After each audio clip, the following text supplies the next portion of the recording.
കാളിയനെ പറ്റിയിട്ടോ ആർക്കും പ്രത്യേകിച്ച് പറഞ്ഞു തരേണ്ട ആവശ്യമില്ല.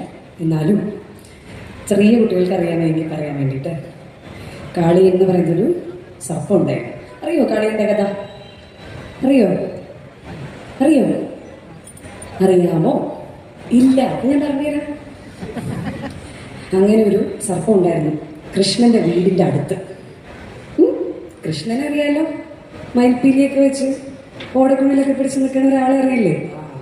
ആ മൂപ്പരുടെ വീടിൻ്റെ അടുത്ത് ഒരു പുഴയിലൊരു സർപ്പം ഉണ്ടായിരുന്നു, കാളിയൻ.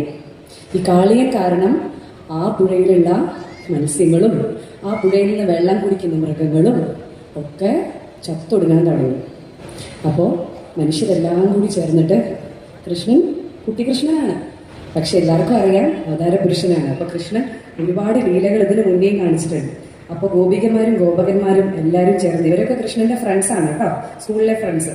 അതുപോലെ അപ്പോൾ ഈ ഫ്രണ്ട്സ് എല്ലാവരും കൂടെ ചേർന്ന് കൃഷ്ണൻ്റെ അടുത്ത് പറയും. കൃഷ്ണനാണ് ലീഡർ, സ്കൂൾ ലീഡർ. അപ്പോൾ ലീഡറിൻ്റെ അടുത്ത് പറയും, ഇവൻ ഇത്രയും അഹങ്കാരം കൂടുതലാണ്, ഇവനെ ശരിയാക്കണം. കൊട്ടേഷൻ കൊടുത്തു. അപ്പോൾ കൃഷ്ണൻ എന്ത് ചെയ്തു? കൊട്ടേഷൻ അങ്ങ് ഏറ്റെടുത്തിട്ട് കാളിയൻ്റെ പുറത്ത് കയറി നിന്ന് ഡാൻസ് കളിച്ചു. അങ്ങനെ കാളിയൻ്റെ അഹങ്കാരം ശമിച്ചു എന്നാണ് പറയുന്നത്. അപ്പോൾ കാളിയൻ ഈ ഉഗ്രവിഷമുള്ള സർപ്പമാണെങ്കിലും മനുഷ്യൻ്റെ ഉള്ളിലെ അഹന്തയും അഹങ്കാരവുമാണ് അത് കണക്കാക്കപ്പെടുന്നത്. അപ്പോൾ അതിനെ ശമിപ്പിച്ച കൃഷ്ണനാണ്.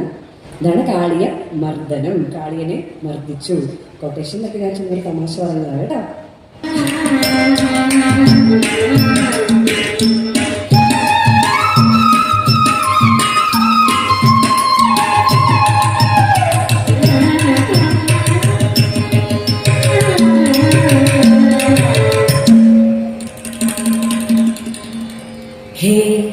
हे रम्ब किमम्ब